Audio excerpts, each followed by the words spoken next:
Telusur solusi.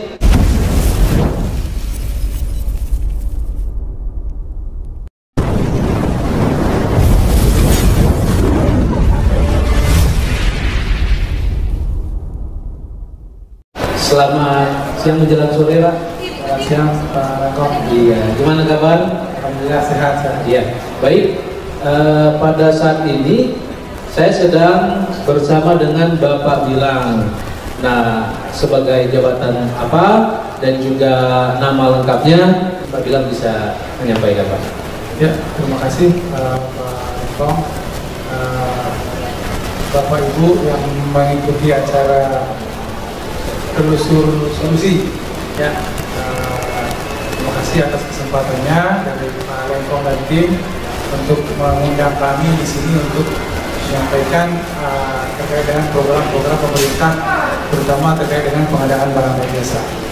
Ya, saya di sini nama Bilang Maulid Rahab sebagai Kepala Bagian Pengadaan Barang dan Jasa Sekretariat Daerah Pemerintah Kota Bekasi. Oke, baik Pak.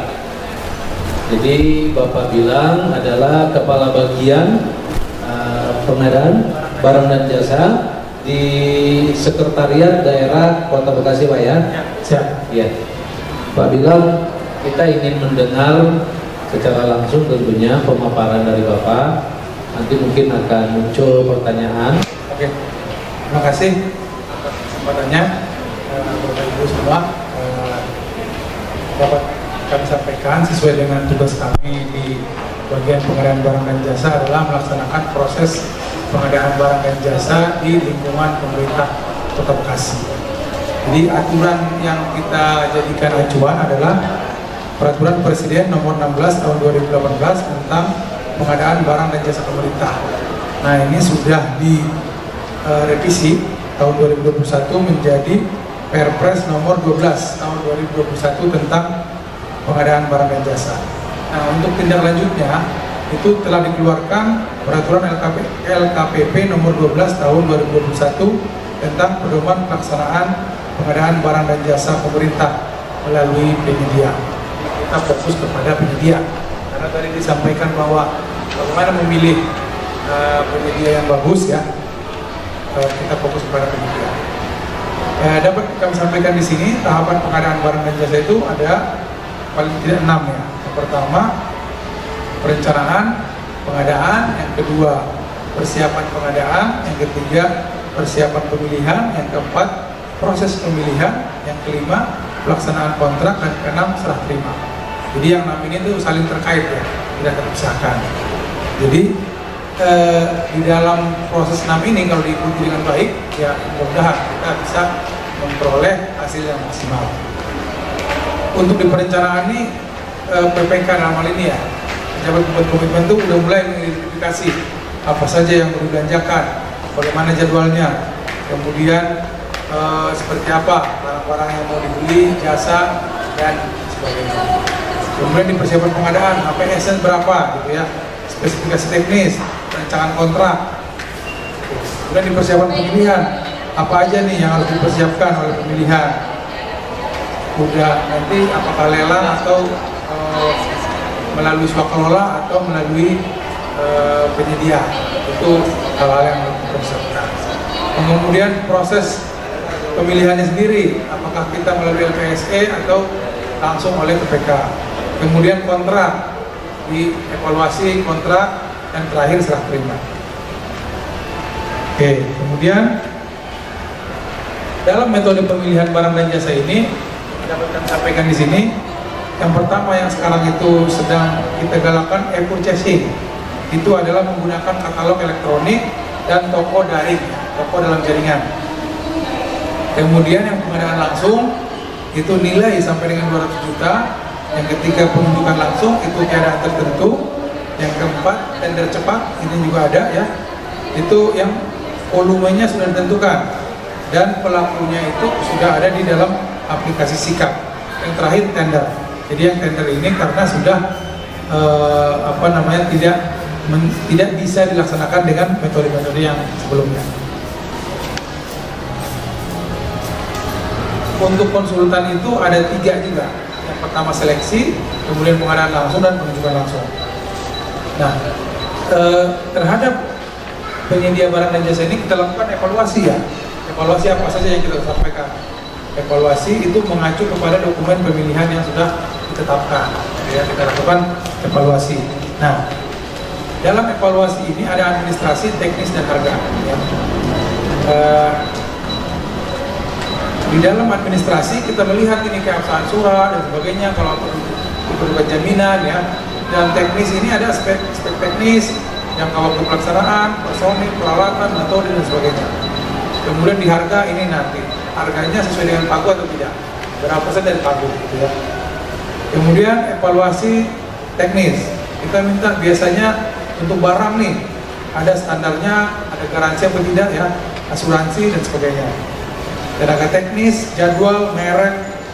Jadi hal-hal yang memang kita rasa sangat diperlukan untuk meyakinkan bahwa penyedia ini dapat menyiapkan barang dan jasa yang dibutuhkan. Kemudian evaluasi jangka waktu pelaksanaan. Nah, jangan sampai jangka waktu ini ditetapkan misalnya 60 hari, mereka itu lebih dari 60, itu kan tidak memenuhi syaratnya. Kemudian evaluasi personil, itu juga sesuai dengan yang dibutuhkan, ada kompetensinya, surat keterangan ahli, surat keterangan terampil, ini juga perlu menjadi perhatian kita ya. Kemudian evaluasi peralatan, alat apa yang dibutuhkan. Kemudian evaluasi, ini jenis peralatan, contoh tadi disampaikan. Ini untuk konstruksi, kita biasanya secara umum itu mensyaratkan diperlukan truk untuk pengangkutan ya. Kemudian AMP, aspal mixing plank untuk yang aspal, atau enggak mixing plank untuk yang jalan cor misalnya ya, atau yang coran ya. Kemudian geodolit, waterpass dan sebagainya. Ini alat-alat juga sangat diperlukan untuk meyakinkan bahwa si pemborong ini bisa melaksanakan pekerjaan. Yang berikutnya adalah metode pelaksanaan ya. Yakin nggak kita nih bahwa si penyedia ini mampu menyiapkan pelaksanaan dengan baik. Contoh misalnya pembangunan underpass misalnya, apa aja yang harus disiapkan oleh mereka, bagaimana metodenya, itu harus dilihat dengan bagus. Kemudian yang berikutnya adalah proposal teknis ya. Kemudian pengalaman. Nah, pengalaman untuk barang dan ininya minimal dia sudah pernah berpengalaman, karena kita menyampaikan ini adalah tender ya, bukan penunjukan langsung, jadi tidak memungkinkan untuk penyedia yang berumur atau baru didirikan di bawah 3 tahun ya. Kemudian kalau konsultan pekerjaan sejenisnya ya. Kalau tenaga ahli ada pendidikan, pengalaman, sertifikat, penguasaan bahasa dan lain-lain. Kemudian kita lanjut, ini agak banyak ya, jadi dirangkum mungkin ya. Kemudian setelah tadi semua itu ada administrasi, teknis dan harga ya. Setelah itu semua dipenuhi, maka kita membuat namanya kontrak. Jadi kontrak perikatan. Kalau udah kontrak nih, jadi secara hukum udah berlaku, ada hak dan kewajiban, ada sanksi. Jadi tidak, kalau sebelumnya tadi masih proses pemilihan, setelah itu ada kontrak ya.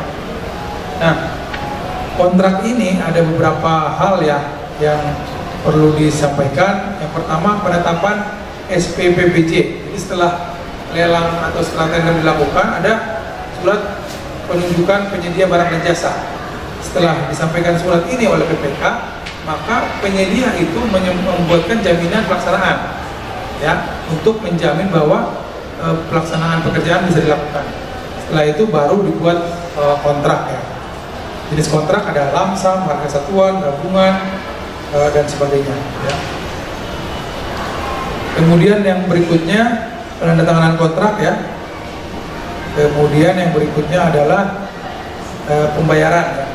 Ada namanya termin, ada namanya uang muka, atau juga sekaligus. Jadi tergantung penyedianya, kemampuannya ya. Setelah kontrak bisa diajukan uang muka maksimal 20-30%. setelah itu prestasi pekerjaan sesuai dengan yang sudah dilaksanakan. Kemudian apabila terlambat, ada denda keterlambatan 1 per mil per hari, ya. Kemudian untuk infrastruktur ya Pak? Ya. Kemudian berlaku juga untuk yang lain ya. Kalau sesuai dengan waktu yang ditetapkan belum ada barangnya, ya berarti didenda ya. Didenda sesuai dengan ketentuan yang berlaku. Nah, yang berikutnya yang ini juga sangat cukup penting adalah ini juga jarang dilakukan ya oleh PPK, itu evaluasi kinerja penyedia. Jadi sebetulnya di dalam sistem itu udah memungkinkan. Jadi contoh nih, kalau kita mirip-mirip dengan kalau kita belanja di ojol misalnya Pak, atau di marketplace, kan kita kasih bintang tuh. Ada penilaiannya ya. Kasih bintang 5 ya. Nah, itu juga sebetulnya ada di kita. Apakah barang sesuai, apakah jadwalnya sesuai, apakah penyampaiannya bagus. Ini LPS-nya apa e-katalognya Pak? Semua ya. Nah, di semua itu ada. Jadi kalau itu semua oke, nanti sebetulnya itu menjadi bahan untuk periode berikutnya, bahwa emang ini kinerja penyedia ini bagus gitu ya.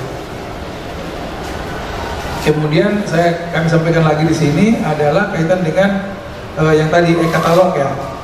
E-katalog kita sudah cukup banyak ya. Sampai saat ini udah ada 26 etalase. Ya, Pak Lekong ya, 26 etalase. Sudah disebutkan Pak? Ya, diantaranya adalah alat tulis kantor ya, kemudian makan minum, aspal, bahan material, banyak juga ya Pak ya? Bahan pokok ya, belanja media juga udah ada nih Bapak, media ya. Oke.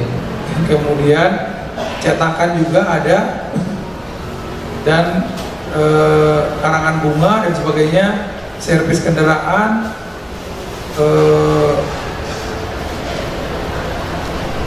souvenir, kebersihan dan keamanan.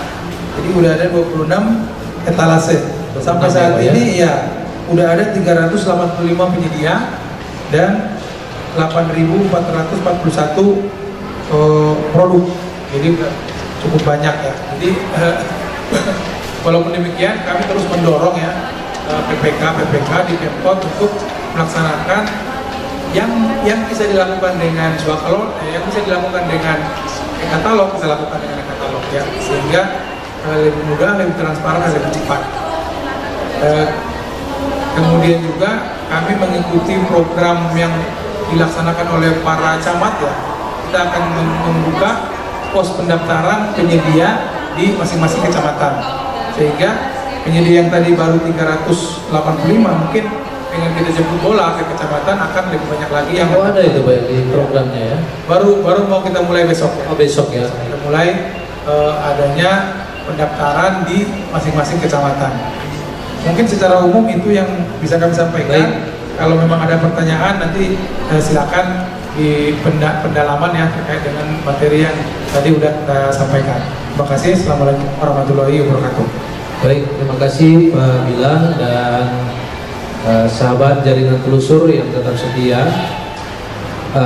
Pak Bilang, ini kan terkait dengan evaluasi lelang. Nah, bagaimana dengan tahun sebelumnya nih Pak, tahun 2022? Capaian seperti apa dan mungkin kendalanya seperti bagaimana Pak? Untuk tahun 2022, alhamdulillah kita pelaksanaan lelang cukup baik ya. Ada sekitar 380-an paket yang tender, kemudian sekitar 2.000-an lah, 2.000 sampai 3.000-an yang paket yang pengadaan langsung ya. Saya mungkin persisnya nanti bisa saya sampaikan berikutnya. Intinya cukup banyak, namun kendalanya adalah banyak kegiatan yang di akhir tahun. Itu kendalanya ya. Di akhir tahun ya. Jadi di akhir tahun pada saat APBD perubahan itu banyak kegiatan ya, sampai sekitar 1.000-an juga itu. Jadi mudah-mudahan dengan tahun ini kita sudah diantisipasi oleh Pak PLT. Pada saat Januari kemarin kita udah ada sekitar 100 lebih paket. Sudah ada ya. Januari Februari ya. Di Februari ini kita udah 600 paket. Jadi akan dicoba lebih cepat ya, karena bagaimanapun juga penetapan APBD itu kan sudah dilakukan sebelum awal tahun. Januari, sehingga diharapkan nanti di akhir tahun itu kita hanya melaksanakan yang kegiatan yang memang ada di dalam APBD perubahan. Yang di dalam APBD murni sedapat mungkin kita laksanakan di awal ya, sehingga mempercepat proses penyerapan pekerjaan dan juga pembangunan yang ada di masyarakat. Jadi terkait dengan evaluasi tadi kan melihat apa yang terjadi di tahun 2022 ya Pak ya, bahwa untuk menyikapi itu ya di awal tahun sudah dimulai ini ya Pak ya, katakan dipercepat ya Pak ya. Nah Pak, tadi kan Bapak menyampaikan ada beberapa poin, nah kategori yang memang paling ya tentunya yang paling harus dipenuhi oleh pengusaha gitu Pak untuk mengikuti ini apa sih Pak, baik yang di APC maupun di katalog gitu Pak? Ya, kalau kaitan dengan kategori mungkin itu sebetulnya standar yang ada di peraturan. Intinya kita hanya mendetilkan atau merinci apa aja sih barang yang dibutuhkan, alat-alat yang dibutuhkan sesuai dengan yang disampaikan oleh PPK, pejabat pembuat komitmen. Kalau dirasa ada hal-hal yang kurang pas, itu kita juga melaksanakan survei. Tetap aja dari PPK ya Pak ya? Ya, kalau kriteria itu dari PPK, tapi penetapan kriteria atau sesuai atau tidaknya tetap di kita dari melalui Pokja ya, kami dari Pengadaan Barang dan Jasa melalui Pokja yang sudah ditugaskan itu, kalau dirasa ada yang meragukan kita cek lokasi ya. Oke. Nah, misalkan disampaikan ada kebutuhan beko gitu ya, benar nggak bahwa dukungan beko ini ada? Ya. Kita cek ke dukungannya, lokasinya. Ya. Kalau tidak, berarti yang bersangkutan bisa tidak dimenangkan lah, karena tidak memenuhi persyaratan. Baik Pak. Pak, ini jadi pertanyaan juga Pak. Kan ini banyak pengusaha atau pelaku usaha yang UMKM Pak. Nah dari pemerintah Kota Bekasi melalui bagian pengadaan barang dan jasa ini seperti apa Pak memfasilitasinya Pak? Ya, terima kasih. Terkait dengan UMKM memang ini juga menjadi concern dari pemerintah melalui Perpres yang baru, Perpres 12 tahun 2021, di mana dalam tadi saya sampaikan ya, tahap-tahapan pengadaan barang dan jasa itu mulai daripada persiapan perencanaan pengadaan itu sudah coba dimasukkan ya. Jadi kalau barang-barang yang ada di Kota Bekasi kita masukkan ke dalam perencanaan pengadaan, itu akan mempercepat atau akan meningkatkan penyerapan UMKM kita. Ya, contoh misalnya barang-barang misalnya souvenir ya, itu kita menyampaikan di speknya itu agar melibatkan UMKM, barang-barang yang dimiliki oleh UMKM. Kemudian makanan minum ini yang tadi saya sampaikan. Nah itu gimana itu Pak? Kita kan misalnya di Sekda sendiri kan ada, dan mungkin di beberapa tempat lain itu gimana Pak? Sampai saat ini kita sudah menyampaikan kepada teman-teman di OPD ya, agar makanan minum ini jangan diserahkan kepada satu penyedia. Oh begitu Pak ya? Karena disebar ya. Total ini ada berapa Pak? Untuk makanan minum saja, nah, saya cek. Itu termasuk UMKM ya Pak ya? Ya.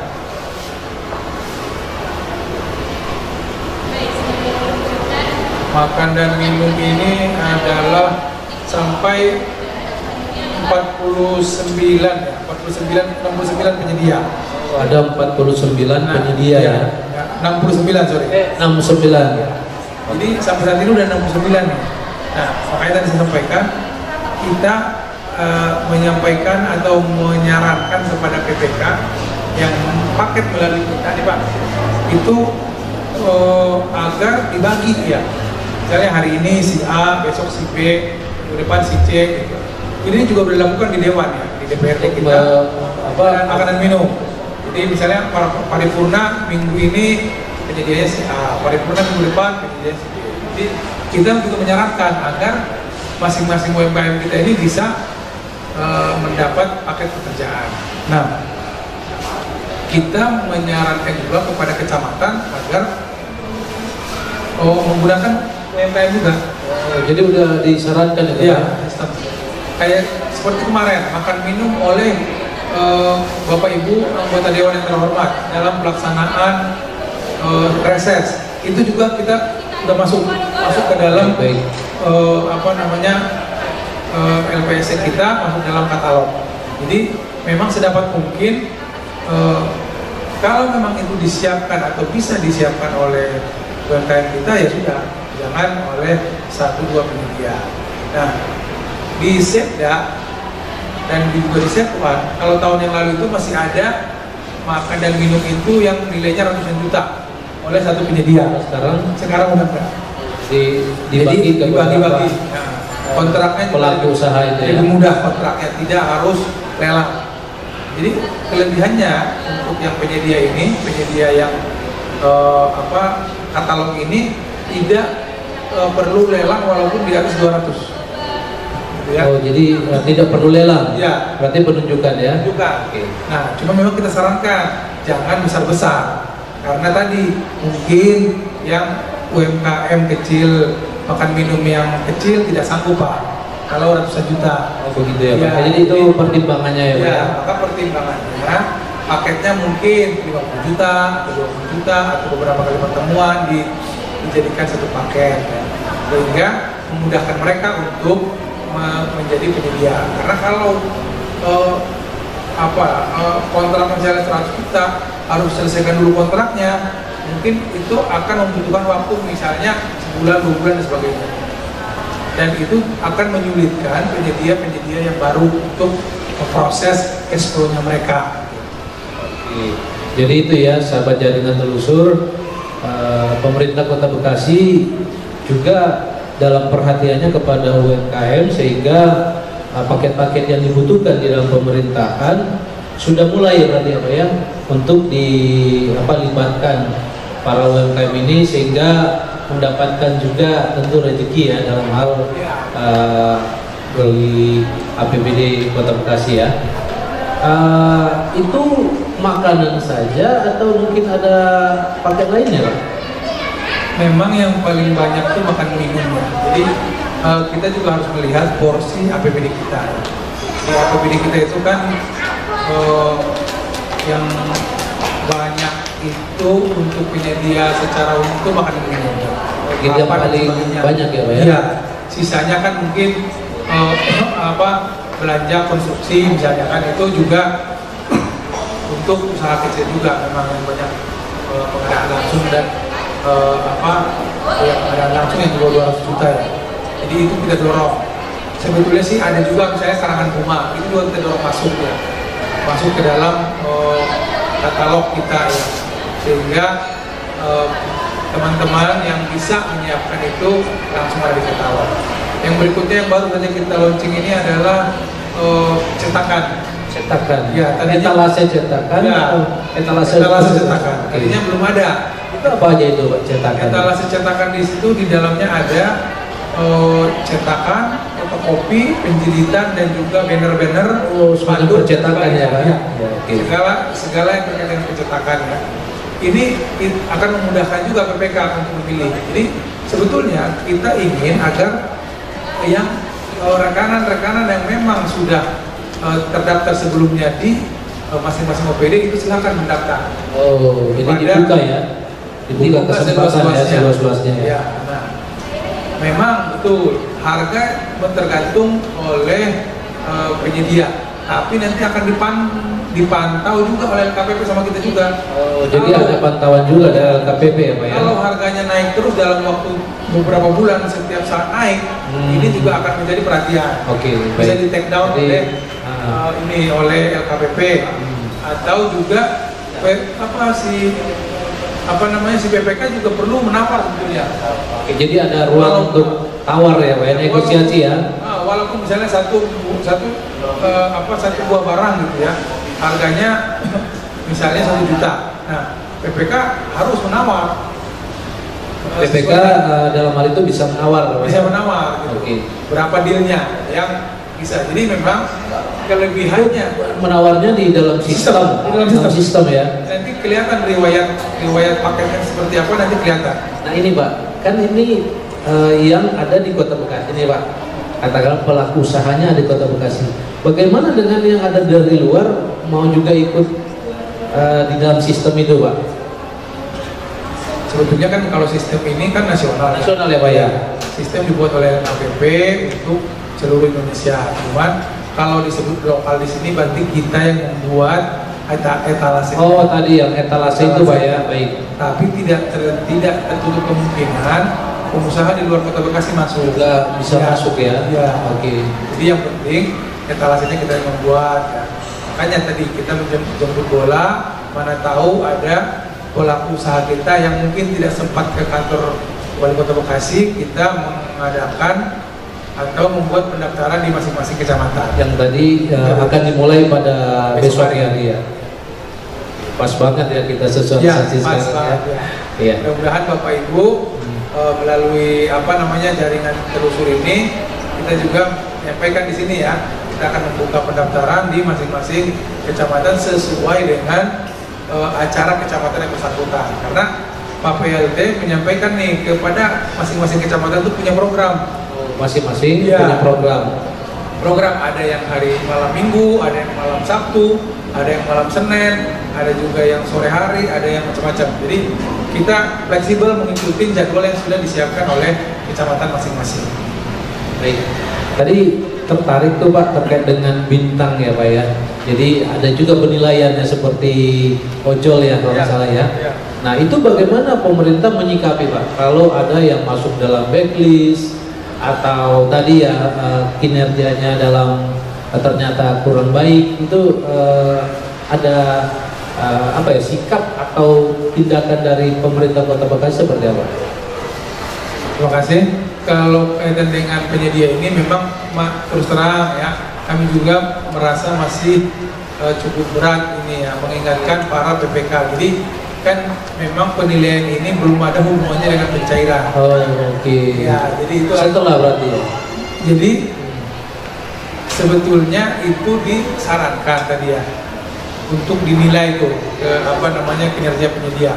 Tapi memang tidak masuk dalam syarat pencairan. Jadi terkadang dilupakan. Oke. Jadi nggak diisi. Nah himbauannya seperti apa nih Pak? Nah ini sekalian nih. Saya mengharapkan kepada Bapak Ibu PPK ya, itu sebetulnya tidak sampai 5 menit lah ya mengisi itu, karena hanya 3 pertanyaan, maksudnya 3 kelompok penilaian. Yang pertama tadi kinerjanya seperti apa, ketepatan waktunya seperti apa, kemudian kesesuaian barang dan jasanya seperti apa. Jadi cuman nggak susah. Itu sangat penting karena kedepannya melalui perubahan Perpres yang baru juga nanti akan menjadikan acuan nih kalau penyedia-penyedia yang sudah kinerja baik itu ya diberikan lagi paket tahun berikutnya gitu. Jadi dipercayakan lagi ya Pak ya, karena kualitasnya atau kinerjanya baik ya, bagus. Akan didorong juga adanya repeat order nantinya. Tapi memang ini kita belum melihat teknisnya ya, tapi akan ada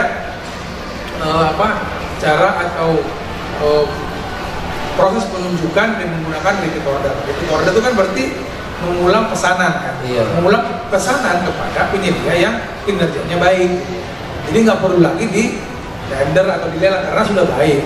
Cuma memang ini teknisnya kita juga belum menggunakan ya. Arahnya ke sana lah. Kenapa harus ada si kinerja penyedia tadi? Karena kinerja penyedia ini masuknya juga ke database Pak. Oh, masuk ke database ya. Vendor database, vendor system. Bahkan seluruh Indonesia bisa ya menyaksikan ya. Iya. Ini juga jadi atensi dari baik dari pihak KPK dan sebagainya bahwa database vendor system di kita ini harus bagus gitu loh. Sehingga kalau memang kinerja penyedia itu kontraktor dalam hal ini juga jelek ya jangan dikasih lagi kan gitu. Kalau bagus ya kan semua gitu ya. Ibarat orang kan ada track record Pak. Betul. Ya kan kita jejak digital itu tadi ya. Jejak digital. Nggak perlu banyak ngomong katanya. Oh ternyata memang dia selama ini ngerjain ini gitu. Itu itu akan menjadi poin gitu. Jadi nggak melihat hanya pada saat kita melihat dokumen kemudian kita lihat ini, tapi juga ternyata oh ada karyanya loh gitu, di sana dia yang melaksanakan, itu kan akan lebih meyakinkan lagi gitu. Baik, terima kasih Pak Bilang.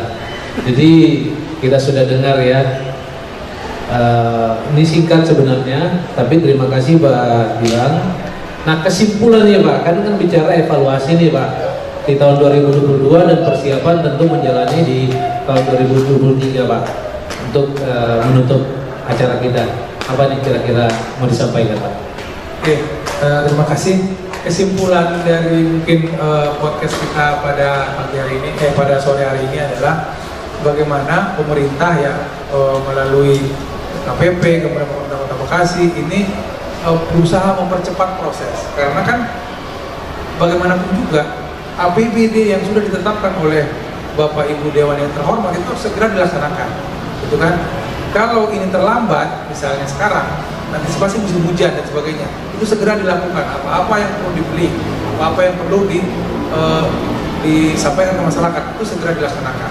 Karena itu sangat dibutuhkan oleh masyarakat. Jadi di samping itu juga nanti ini akan menjadi pertanggungjawaban kita nih ke masyarakat, bahwa masyarakat yang membayar pajak kepada pemerintah itu juga dikembalikan lagi kepada masyarakat melalui pembangunan yang ada, ya, baik itu penanggulangan banjir, penanggulangan kemacetan, kemudian juga pendidikan, ya, anak-anak kita sekolah gratis, kemudian kesehatan gratis, gitu ya, pembangunan puskesmas, sekolah, peralatan dan sebagainya, itu perlu segera dilakukan, gitu ya, daripada itu berlama-lama, ya.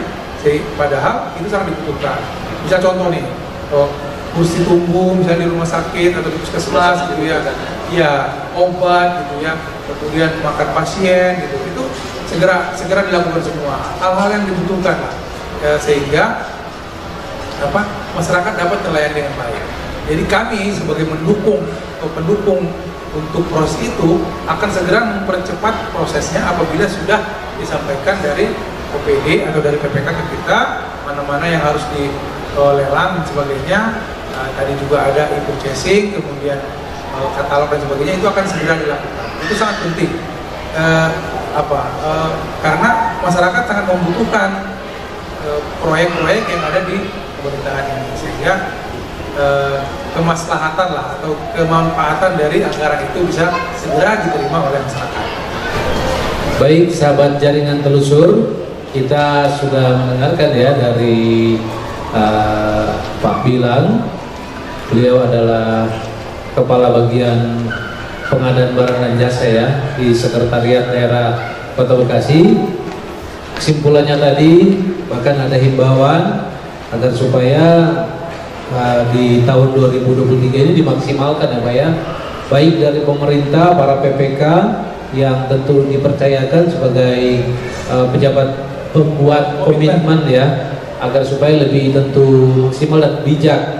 Nah, demikian juga tadi sudah disampaikan untuk para pelaku-pelaku usaha, sudah dibuka seluas-luasnya, sistemnya juga sudah diadakan, bahkan etalase-etalase berkaitan dengan e-katalog sudah pun juga disediakan.